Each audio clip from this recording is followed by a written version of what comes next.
Hello എല്ലാവർക്കും എന്തുണ്ട് വിശേഷം? എല്ലാവരും സുഖമായിട്ടിരിക്കുന്നു വിശ്വസിക്കും. ഞാനും സുഖമായിട്ടിരിക്കുന്നു. അപ്പോൾ ഞാൻ കഴിഞ്ഞ ദിവസം പറഞ്ഞിട്ടുണ്ടായിരുന്നു നമ്മുടെ വീട്ടിൽ തൊട്ട് മേളിൽ രവി എന്ന് പറഞ്ഞൊരു ചേട്ടനുണ്ട്. അപ്പോൾ ചേട്ടൻ വന്നിട്ട് നമ്മൾ കുരുളസിറ്റിയിൽ നിന്ന് കൊണ്ടുവന്ന വിറകൊക്കെ കൊത്തി കീറി തന്നിട്ടുണ്ട്. അതൊക്കെ നമുക്കൊന്ന് അടുക്കി ഒതുക്കി വെക്കണം. അതാണ് ഇന്നെൻ്റെ ജോലി. പിന്നെ ലിതിമോളും കുഞ്ഞാവി ആദ്യം ഉള്ളിലുണ്ട്. പിന്നെ ഏലിക്കുട്ടിയമ്മ അടിമാലി വരെ പോയതാണ്.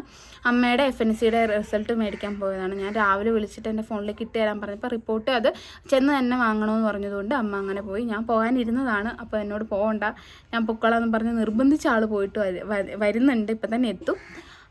എനിക്ക് ഇന്നത്തെ പരിപാടി എന്ന് വെച്ചാൽ ഈ വിറക് ഒതുക്കി പറക്കി വെക്കാമെന്നാണ്. പിന്നെ റിസൾട്ട് വരുമ്പോൾ എന്താണെന്നുള്ളതൊക്കെ നിങ്ങളുടെ അടുത്ത് പറയാം. ഡീറ്റെയിൽ ആയിട്ട് പറയാനൊന്നും അറിയില്ലെങ്കിലും എന്താണെന്നുള്ളത് എനിക്ക് മനസ്സിലായ കാര്യങ്ങൾ ഞാൻ ഈ വീഡിയോയിലൂടെ നിങ്ങളോട് ഷെയർ ചെയ്യാം. പിന്നെ നമുക്ക് ഹോസ്പിറ്റലിൽ പോയി ഡോക്ടറിൻ്റെ അടുത്ത് വിശദമായിട്ടും കാര്യങ്ങൾ അറിഞ്ഞ് എല്ലാം നമുക്ക് പറയാട്ടോ നിങ്ങളുടെ അടുത്ത്. പിന്നെ വേറെ ഒന്നുമില്ല. പിന്നെ കുറച്ച് ദിവസങ്ങളിലായിട്ട് നമുക്കിവിടെ നല്ല ചൂടാണ്. ഇവിടെ റെഡ് അലേർട്ടും യെല്ലോ അലേർട്ടും ഒക്കെ ആയിരുന്നു. പിന്നെ മഴ പെയ്യുന്നതിൻ്റെ ഒരു ചെറിയ ലക്ഷണങ്ങളൊക്കെ ഉണ്ട്. പക്ഷെ മഴ ഇതുവരെ പെയ്തിട്ടില്ല. ചെറുതായിട്ട് ഇടിയൊക്കെ ആയിട്ടിരിക്കുകയാണ്. പിന്നെ വേറെ എന്തുണ്ട് എല്ലാവർക്കും വിശേഷം? എല്ലാവരും ഈസ്റ്ററൊക്കെ നന്നായിട്ട് ആഘോഷിച്ചെന്ന് ഞാൻ വിചാരിക്കുന്നു. ഞാൻ കഴിഞ്ഞ ദിവസം വീഡിയോ പറഞ്ഞ പോലെ നമ്മൾ ഈസ്റ്ററിൻ്റെ അന്ന് നമ്മൾ അങ്ങനെ അധികം ഒന്നും ആഘോഷിച്ചൊന്നുമില്ല കേട്ടോ. പിന്നെ ഇവിടെ ആണെങ്കിലും അമ്മയ്ക്കും വയ്യായിരുന്നു, ലിതിമോളും ഇങ്ങനെ ഇരിക്കുന്നു, പിന്നെ എനിക്ക് ആകെ ഇതായിരുന്നു. അതുകൊണ്ട് ഞാൻ ഒരു എന്താ പറയുക, ചില ദിവസങ്ങൾ നമുക്കൊരു അലസത വരില്ലേ, അതായിരുന്നു കേട്ടോ ഈസ്റ്റർ ദിവസം. എന്നാലും നമുക്ക് പറ്റുന്ന രീതിയിൽ നമ്മൾ കുഞ്ഞതായിട്ട് ആഘോഷിച്ചു. പിന്നെ അങ്ങനെയൊക്കെ പോകുന്നു. വെളുപ്പിന് രാവിലെ പള്ളിയിലൊക്കെ പോയിട്ടുണ്ടായിരുന്നു. അങ്ങനെയൊക്കെ ജീവിതം എന്താ പറയുക മുന്നോട്ട് പോകുന്നു. അപ്പോൾ എല്ലാവരും പ്രാർത്ഥിക്കുക എന്ന് പറഞ്ഞിട്ട് എല്ലാവരും പ്രാർത്ഥിച്ചിട്ട് എല്ലാവരുടെയും പ്രാർത്ഥനയുണ്ട്. അപ്പോൾ എന്തായാലും നിങ്ങളുടെ പ്രാർത്ഥനയുടെ ഫലം ദൈവം കാണാതിരിക്കില്ല. അപ്പോൾ അതുകൊണ്ട് എനിക്ക് പേടിയൊന്നുമില്ല. എന്ത് റിസൾട്ടാണെങ്കിലും നമുക്ക് അത് നേരിടണം. ഓക്കെ, വേറെന്താ? വേറൊന്നുമില്ല. ഞാൻ വേഗം അടുക്കി പറക്കി വെക്കട്ടെ, അല്ലെങ്കിൽ ഓടി വന്നിട്ട് വേറൊരാൾ ചെയ്യാനായിട്ട് ഇപ്പം തന്നെ വരും. അപ്പം അത് നമുക്ക് ഏൽപ്പിക്കേണ്ട ആവശ്യമില്ലല്ലോ. അപ്പോൾ നമുക്ക് വേഗം ചെയ്യാം. ഇതാണ് കേട്ടോ വിറക് കിടക്കുന്നത്. അയ്യോ കണ്ടോ, ഇത് നമ്മുടെ ഈ ഇവിടേക്ക് അടുക്കി ഒതുക്കി പറക്കി വെക്കണം നല്ല വൃത്തിയായിട്ട്. കണ്ടോ, മഴ പെയ്യുന്നു തുടങ്ങിയിട്ടുണ്ട് കേട്ടോ. അപ്പോൾ അതവിടെ ചീള് പൂളൊക്കെ, അപ്പോൾ അതൊക്കെ ഒന്ന് പറക്കി ഒരു ഇതിലേക്ക് ആക്കണം. അപ്പോൾ അതൊന്നും അടിച്ചു വാരി വൃത്തിയാക്കി എടുക്കട്ടെ കേട്ടോ. അപ്പോൾ നമ്മളിത് അടുക്കി ഒതുക്കി വെക്കാൻ പോകണം കേട്ടോ.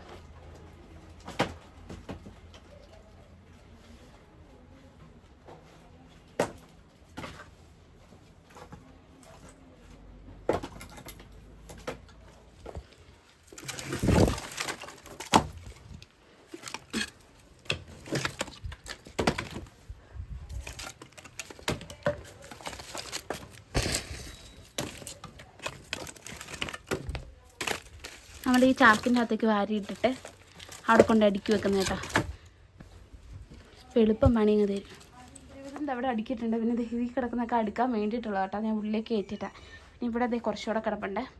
അങ്ങനെ കുറച്ച് മടുത്ത് കഴിഞ്ഞപ്പോഴത്തേക്കും ഞാൻ എന്ത് ചെയ്തു, മേളിൽ പേരയ്ക്ക നിൽപ്പുണ്ട് കേട്ടോ. പേരയ്ക്ക വരയ്ക്കാമെന്ന് വിചാരിച്ചേ. അത് പഴുത്ത് നിൽക്കുകയാണ്. ഈ നമ്മുടെ നേരത്തെ എന്ത് ടേസ്റ്റ് ആയിരുന്നു പേരയ്ക്കയ്ക്ക്. ഇപ്പം എല്ലാം അങ്ങ് കണ്ണ് കിട്ടിയിട്ടാണെന്ന് തോന്നുന്നു, മുഴുവൻ അങ്ങ് ചീത്തയായി പോവാട്ടോ. അപ്പോൾ അതെന്തായാലും അത് രണ്ടും പറിക്കാവേ. ഇത് രണ്ട് അമ്മേ രണ്ടെണ്ണം കിട്ടിയിട്ടുണ്ട്. ഉറുമ്പ് നിറച്ചു. കണ്ട, അങ്ങനെ കേടാണ് കേട്ടോ. അത്യാവശ്യം പഴുത്തുവാ. അയ്യോ, ഞാൻ കുറച്ച് നേരം ഇവിടെ ഇരിക്കാമെന്ന് വിചാരിച്ചിട്ടാ മടുത്ത്. വേറെന്താ? അപ്പം അമ്മച്ചി വരാറായിട്ടുണ്ട് കേട്ടോ. അമ്മ രാജക്കാട് എത്തിയിട്ടുണ്ട്. അപ്പം അമ്മ വരാൻ വേണ്ടിയിട്ട് ഇങ്ങനെ വെയിറ്റ് ചെയ്തുകൊണ്ടിരിക്കുകയാണ്. എന്താണെന്നുള്ളൊരു ഇത് ടെൻഷനും ഉണ്ട് കേട്ടോ ചെറുതായിട്ട്. എന്നാലും വിശ്വാസമുണ്ട്. അപ്പം അമ്മ വന്നിട്ട് വിശദമായിട്ട് എന്തൊക്കെയാണെന്നൊക്കെ പറയാം. വേറെന്താ? പിന്നെ നമ്മുടെ 2 വാഴ, പിന്നെ വരുവാ. ഞാൻ കുളിച്ചിട്ട് വേണം ലിതിമോൾക്ക് കുളിക്കാൻ കയറാൻ കേട്ടോ. ഒരു മിനിറ്റ്, ഞാനിതൊന്ന് എടുത്ത് കഴിഞ്ഞിട്ട് വരാം. Hello, hi. അപ്പോൾ ഏലിക്കുട്ടിയമ്മ റിപ്പോർട്ടൊക്കെ വാങ്ങിയിട്ട് തിരിച്ച് വീട്ടിലെത്തിയിട്ടുണ്ട്. അപ്പോൾ ആദ്യം തന്നെ നിങ്ങളുടെ അടുത്ത് 1000 നന്ദി പറയുകയാണ്. കാരണം അമ്മ പറഞ്ഞു പറയാൻ വാക്കുകളില്ല, അത്രയും സന്തോഷമുണ്ട്. അതെ. അപ്പോൾ ടെസ്റ്റ് ചെയ്തപ്പോൾ അമ്മയ്ക്ക് തൈറോയിഡിൻ്റെ ഉണ്ട്. പിന്നെ ആദ്യമേ ബയോപ്സി ചെയ്തതിൻ്റെ എന്തോ ഒരു പ്രശ്നമുണ്ട്. അപ്പോൾ അതെന്താണെന്നുള്ള കറക്റ്റായിട്ട് ഡോക്ടറോട് നമുക്ക് ചോദിച്ചാൽ അറിയാൻ പറ്റത്തുള്ളൂ. പിന്നെ അമ്മയ്ക്ക് അതല്ലാതെ വേറെ പ്രശ്നങ്ങളൊന്നുമില്ല. അപ്പോൾ നിങ്ങളുടെ ഓരോരുത്തരുടെ പ്രാർത്ഥനയും സപ്പോർട്ടും ഒക്കെയാണ് നമ്മൾ ഇത്രയധികം നമ്മളെ മുന്നോട്ട് നയിച്ചതും ദൈവത്തിൻ്റെ ഒരു കൃപ ഞങ്ങൾക്ക് കിട്ടാനും മെയിനായിട്ട് കാരണം നിങ്ങളാണ് കേട്ടോ. അപ്പോൾ ഒരുപാട് നന്ദി പറയാം. അതെ, നിങ്ങളുടെ പ്രാർത്ഥനയുടെ ബലമാണ്. ഒരാളല്ലല്ലോ നമുക്ക് വേണ്ടി പ്രാർത്ഥിച്ചത്. നമ്മുടെ വീഡിയോ കാണുന്ന ഓരോരുത്തരും അവർ പള്ളിയിൽ പോയി പ്രാർത്ഥിച്ചവരുണ്ട്, നേർച്ചിട്ടവരുണ്ട്, ഒത്തിരി പേരുണ്ട്. പേഴ്സണലായിട്ട് വിളിച്ചിട്ട് മെസ്സേജ് അയച്ചിട്ടും ഒക്കെ ചോദിക്കുന്നവർ, അതുപോലെ കമൻറ്റിലൂടെ അവരുടെ സ്നേഹവും പ്രാർത്ഥനയൊക്കെ നമ്മളിലേക്ക് അറിയിക്കുന്നവരും ഒക്കെ ഒത്തിരി പേരുണ്ട്. അപ്പോൾ എത്ര നന്ദി പറഞ്ഞാലും മതിയാവില്ല. അതെ, അത്രയധികം സന്തോഷമുണ്ട്. അപ്പോൾ കുറച്ച് ദിവസം ഈ ഒരു ആഴ്ചയായിട്ട് അമ്മച്ചിക്ക് ഭയങ്കര ഡള്ളാണ് ആള്. ഓൾറെഡി ഞങ്ങൾ ചോദിക്കും എന്താണ് അമ്മയെ പറ്റിയത്. അമ്മയ്ക്ക് ഫുഡ് കഴിക്കാനും ഒരു ബുദ്ധിമുട്ടാണ്. ബുദ്ധിമുട്ട് മീൻസ് ഒരു മടി, കഴിക്കാൻ തോന്നുന്നില്ല, പിന്നെ ക്ഷീണം, അങ്ങ് എപ്പോഴും കിടക്കാൻ തോന്നുന്നു, അങ്ങനത്തെ ഒരു അത് നമുക്ക് എപ്പോഴും ടെൻഷൻ. ഏതൊരു മനുഷ്യനും ഇപ്പോൾ എത്രയൊക്കെ ധൈര്യശാലിയാണെങ്കിലും നമുക്ക് ചെറിയൊരു ടെൻഷൻ നമ്മുടെ ഉള്ളിലുണ്ടാവും. അപ്പോൾ അത് പുറത്ത് കാണിക്കാതെ അമ്മ കുഴപ്പമൊന്നുമില്ല, എനിക്ക് ടെൻഷനൊന്നുമില്ല എന്നൊക്കെ പറഞ്ഞ് അമ്മ ഇരുന്നേച്ചതാണ് കേട്ടോ. ഞങ്ങളെ മെയിനായിട്ടും ഞങ്ങളെ ബുദ്ധിമുട്ടിക്കരുത്. ഞങ്ങളത് അമ്മയ്ക്ക് ടെൻഷനാണെന്ന് പറഞ്ഞാൽ ഞങ്ങൾക്കത് വിഷമമാവും. ഞങ്ങളങ്ങനെ ഒരു തോന്നൽ അമ്മയ്ക്ക് ഉണ്ടായി. ഞങ്ങൾ ചോദിച്ചു. അപ്പോൾ അമ്മ ലാസ്റ്റ് റിസൾട്ട് വന്നപ്പോഴാണ് ചേട്ടായി വിളിച്ചിട്ടോ കൊല്ലത്തുനിന്ന്. അപ്പോൾ ചേട്ടായി വിളിച്ചപ്പോൾ ചേട്ടായോടാണ് അമ്മ പറയുന്നത്, എന്താ എനിക്ക് കുറേ ടെൻഷനൊക്കെ ഉണ്ടായിരുന്നു കൊച്ചേ, ഞാൻ ടെൻഷൻ അടിച്ചിരിക്കുമായിരുന്നു, ഇപ്പോൾ ഞാൻ എങ്ങനെയാണ് റിസൾട്ട് വരുന്നതെന്നൊന്നും അറിയില്ലല്ലോ അതും പറഞ്ഞ് ചേട്ടായോടാണ് അമ്മ പറയുന്നത്. ഞങ്ങളുടെ അടുത്ത് പറഞ്ഞിട്ടേ ഇല്ല. ഞങ്ങൾ ചോദിക്കണം അമ്മ എന്താണ് ഫുഡ് കഴിക്കാത്ത, അമ്മ എന്തെങ്കിലും ആയിക്കോട്ടെ, അതിന് നമുക്ക് അതിനുള്ള മരുന്ന് അല്ലെങ്കിൽ നമുക്ക് അതിനുള്ള ട്രീറ്റ്മെൻറ്റ് ചെയ്യാം, അമ്മ ടെൻഷൻ അടിക്കേ വേണ്ട. അപ്പോൾ പറയും എനിക്കൊരു ടെൻഷനും ഇല്ല, നീ എന്നാവെന്ന് പറഞ്ഞാൽ എനിക്ക് ടെൻഷൻ ഇല്ല എന്ന് പറഞ്ഞിരുന്ന ആൾ. അപ്പോൾ അങ്ങനെ ചേട്ടായോട് പറഞ്ഞപ്പോൾ ഞങ്ങൾക്ക് മനസ്സിലായി, ഞങ്ങൾക്ക് അല്ലേലും അറിയാം അമ്മയ്ക്ക് ടെൻഷൻ ഉണ്ടെന്നുള്ള കാര്യം. അതങ്ങനെയാണല്ലോ, എല്ലാവർക്കും ഒരു ചെറിയ ടെൻഷനും കാര്യങ്ങളും ഞങ്ങൾക്കും ഉണ്ടായിരുന്നു. പക്ഷേ നമ്മൾ എന്ത് വന്നാലും നമ്മളെക്കാളും ഒരുപാട് പ്രശ്നങ്ങൾ അനുഭവിക്കുന്ന എത്രയോ ആൾക്കാരുണ്ട്. ഞാൻ ലിജിമോൾ ആശുപത്രി കിടന്ന സമയത്തൊക്കെ ഓരോ ആൾക്കാരെ കാണണം. അതുപോലെ RCC ഒരു പ്രാവശ്യം ഞാൻ പോയിട്ടോ, കുഞ്ഞു പിള്ളേരൊക്കെ, അയ്യോ അതൊക്കെ വെച്ച് നോക്കുമ്പോൾ ദൈവമേ നമ്മൾ ഓരോരുത്തരും ദൈവം നടത്തുന്നല്ലോ ഓർക്കുന്നത്. എന്തിനാ ദൈവമേ കുഞ്ഞുങ്ങൾക്ക് പൊടി കുഞ്ഞുങ്ങൾ ഉണ്ടായ കുഞ്ഞുങ്ങൾക്ക് വരെ അമ്മ ആ ഓരോ അസുഖങ്ങളും ക്യാൻസറും അതൊക്കെ ഓ അത് തന്നെ ബയോപ്സി ചെയ്യുന്ന മനസ്സൊക്കെ മരവിച്ച് അത് തന്നെ അവസ്ഥയില. അതുകൊണ്ട് ആർക്കും ഇനിയിപ്പോ പൈസ ഇല്ലെങ്കിലും വേണ്ടില്ല, നമുക്ക് ആർക്കും അത് രോഗമൊന്നും ഉണ്ടാവാതെ നമ്മൾ എന്ത് സന്തോഷമുള്ളവരാന്നറിയോ. സത്യമായിട്ട് നമുക്ക് അങ്ങനെ ഒരു തീരാത്ത ഒരു രോഗമായിട്ട് വന്നൊരു ഒരുപാട് പേര് ഒരുപാട് കഷ്ടപ്പെടുന്നുണ്ട് കേട്ടോ. ദൈവം എല്ലാവരെയും മാറ്റി കൊടുക്കണേ, കുഞ്ഞുങ്ങൾക്കൊക്കെ ഒന്നും ഇങ്ങനെ വരാതിരിക്കട്ടെ. സത്യം ഞാൻ അന്ന് എന്റെ ജീവിതത്തിൽ അതെ ഞാനേ അതിന്റെ അപ്പുറത്ത് വേറൊരാൾക്കാരെ കാണുമ്പോ അത് തന്നെ.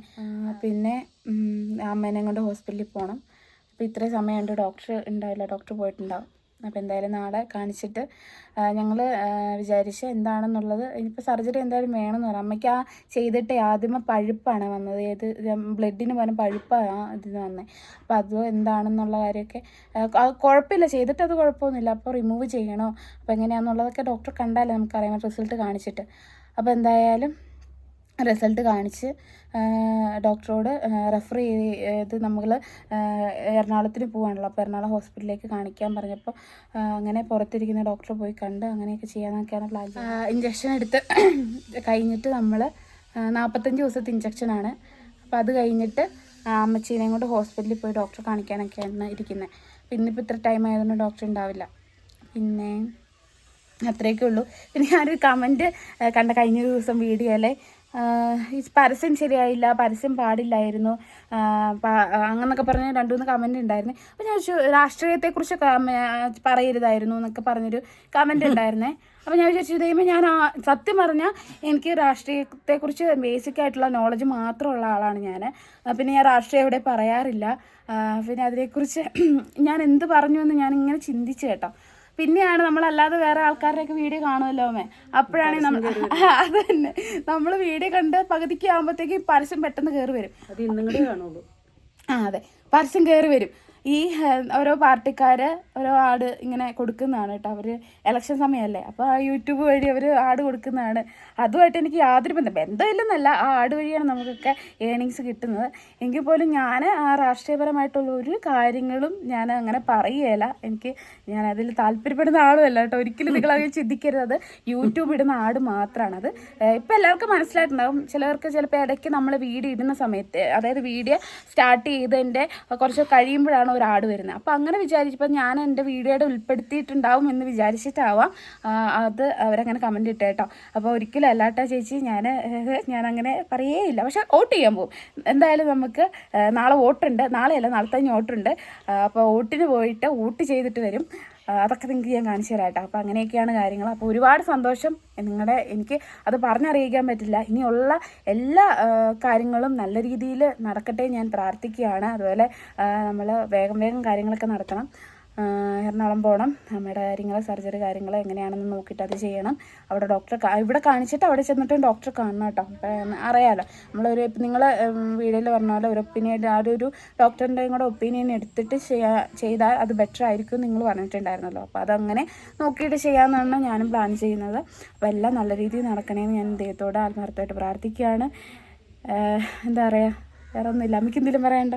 പറ അമ്മ. അങ്ങ് ഒരാഴ്ച കൊണ്ട് ആളില്ലാണ്ടായിപ്പോയി. ഇല്ലാണ്ടായെന്ന് വെച്ചാൽ അമ്മയ്ക്കാണ് അമ്മയുടെ അത് കറക്റ്റ് എനിക്ക് മനസ്സിലാക്കാൻ പറ്റൂട്ടോ. ബയോപ്സി ചെയ്തതിന് ശേഷം കുറച്ചുകൂടെ ഒരു വീക്കം വന്ന പോലെ എനിക്ക് ഫീൽ ചെയ്യുന്നുണ്ട്. ഇത് ഈ സൈഡിൽ ഇത് വീക്കം വന്ന പോലെ എനിക്ക് ഫീൽ ചെയ്യുന്നുണ്ട്. അത് എനിക്ക് തോന്നുന്നതാണോ ഉണ്ട്. അപ്പോൾ ഇപ്പം അമ്മയ്ക്ക് തടസ്സമായി തുടങ്ങി ബയോപ്സി ചെയ്ത ശേഷം. അപ്പോൾ നമ്മൾ അങ്ങനെ വെച്ചുകൊണ്ടിരുന്നാലും പറ്റത്തില്ല. അപ്പം കുത്തി പരിശോധിച്ച് അതിൻ്റെ അകത്ത് ഈ പഴുപ്പ് പോലെ ഉള്ളതുകൊണ്ടും അപ്പം അതുകൊണ്ട് അങ്ങനെ എന്തെങ്കിലും വീങ്ങി എന്തെങ്കിലും ഇതുള്ളതുകൊണ്ട് വീക്കം വെച്ചിട്ടുണ്ടാവാം. അപ്പം അങ്ങനെ ആകുമ്പോൾ എന്തെങ്കിലും പ്രശ്നമാവുമെന്ന് അറിയില്ലല്ലോ.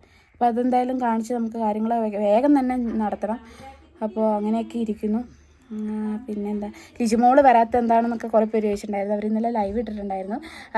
വേറൊന്നുമല്ല, അവരുടെ വണ്ടി കംപ്ലൈൻ്റ് ആണ് കേട്ടോ. അവർക്ക് വണ്ടി ഇല്ലാതെ എന്തായാലും വരവ് പാടാണ്. പിന്നെ ഒരാളുടെ വണ്ടി എടുത്തിട്ട് വരാമെന്ന് വെച്ചാലും പെട്ടെന്ന് തന്നെ അവർ തിരിച്ചു പോകേണ്ടി വരില്ലേ. അപ്പോൾ അങ്ങനെ പോയാലും ലിജിമോക്ക് അങ്ങോട്ടും ഇങ്ങോട്ടുള്ള ട്രാവലിങ്, അതിപ്പോൾ ചേട്ടായി വണ്ടി ഇത്രയും ദൂരം ഓടിച്ചു വരുമ്പോൾ ചേട്ടായിക്കും അത് ബുദ്ധിമുട്ടായിരിക്കും. അപ്പോൾ അതുകൊണ്ട് അവർ വണ്ടി ശരിയാക്കിയിട്ട് വരാം. വണ്ടി ഇപ്പോൾ കൊടുത്തു എന്ന് തോന്നുന്നു. അപ്പോൾ അടുത്ത ആഴ്ച ഒക്കെ ആകുമ്പോഴത്തേക്കും വരും. അല്ലെങ്കിൽ നമ്മൾ ചിലപ്പോൾ എറണാകുളം പോകുന്ന ആ സമയത്തായിരിക്കും അവർ വരുന്നത്, ഇല്ലെങ്കിൽ അങ്ങോട്ട് വരുന്നത്. അപ്പം കുഞ്ഞാവിനെ കാണാൻ വരാത്തതെന്നൊക്കെ കുറേ പേര് ചോദിച്ചിട്ടുണ്ടായിരുന്നു. പിന്നെ കുഞ്ഞാവിടെ പപ്പ വന്നിട്ടുണ്ടായിരുന്നു. അവൻ്റെ അച്ചാമ്മയൊക്കെ കഴിഞ്ഞ ദിവസങ്ങളിൽ വന്നിട്ടുണ്ടായിരുന്നു. അവർ വന്നിട്ട് പോയി. പിന്നെ അവരുടെ 56 നടത്തുന്നത് ചിലപ്പോൾ ചെറുതായിട്ടൊരു നൂലുകെട്ട് ഉണ്ടാവത്തുള്ളൂ. അധികം ആളെയൊന്നും വിളിച്ചിട്ട് ചെയ്തില്ല ഇവിടെ ആണെങ്കിൽ. അപ്പോൾ അങ്ങോട്ട് ചെന്നിട്ട് 3 മാസം കഴിഞ്ഞിട്ട് എന്തെങ്കിലും ഫംഗ്ഷനായിട്ട് എന്തെങ്കിലും നടത്താം എന്നൊക്കെ അപ്പോൾ അവർ പ്ലാൻ ചെയ്യുന്നത്. നമ്മളല്ല പ്ലാൻ ചെയ്യേണ്ട, അവരെ അപ്പനും അമ്മയാണ് കൊച്ചിൻ്റെ, അവരെന്താണ് ചെയ്യണമെന്ന് അവർക്ക് അറിയത്തുള്ളൂ. അപ്പോൾ നമ്മളോട് സജഷൻ ചോദിക്കാറുണ്ട് എന്താണ് ചെയ്യേണ്ടതെന്നൊക്കെ. അപ്പോൾ നമ്മൾ ചിലപ്പോൾ 56 ഒരു നൂലുകെട്ടും കാര്യങ്ങളൊക്കെ നമ്മളാൽ കഴിയുന്ന രീതിയിൽ ചെയ്യും. അങ്ങനെയൊക്കെയാണ്. പിന്നെ വേറെന്താ, വേറെ ഒന്നുമില്ല. ഇങ്ങനെ നിങ്ങളുടെ അടുത്ത് സംസാരിക്കുമ്പോൾ ഉണ്ടല്ലോ, ഇങ്ങനെ എപ്പോഴും സംസാരിച്ചുകൊണ്ടിരിക്കാൻ തോന്നും കേട്ടോ. ഓരോ കാര്യങ്ങൾ ഇങ്ങനെ നിങ്ങളുമായിട്ട് ഷെയർ ചെയ്യുമ്പോൾ ഒക്കെ ഒരു പ്രത്യേക ഒരു സന്തോഷമൊക്കെ ഉണ്ട്. വേറെ എല്ലാം നല്ലതായിട്ട് വരട്ടെ. നിങ്ങൾ ഓരോരുത്തർക്കും ആരോഗ്യം ദൈവം നൽകട്ടെ എന്ന് ഞാൻ പ്രാർത്ഥിക്കാം കേട്ടോ. അതെല്ലാവർക്കും വേണ്ടി പ്രാർത്ഥിക്കുന്നുണ്ട്. നിങ്ങൾക്കും നിങ്ങളുടെ കുടുംബത്തിന് വേണ്ടിയൊക്കെ പ്രാർത്ഥിക്കുന്നുണ്ട്. പിന്നെന്താ, പിന്നെ അങ്ങനെയൊക്കെയുള്ളൂ. അപ്പോൾ എറണാകുളത്തൊക്കെ വരുമ്പോൾ നമ്മൾ അവിടെയുള്ള ആരെയൊക്കെ കാണാൻ പറ്റുകയാണെങ്കിൽ നമുക്ക് തീർച്ചയായിട്ടും കാണാം. പിന്നെ വേറൊന്നുമില്ല. ഇന്ന് ഞങ്ങളുടെ എന്തോ പറയാമെന്ന് മറന്നു കേട്ടോ.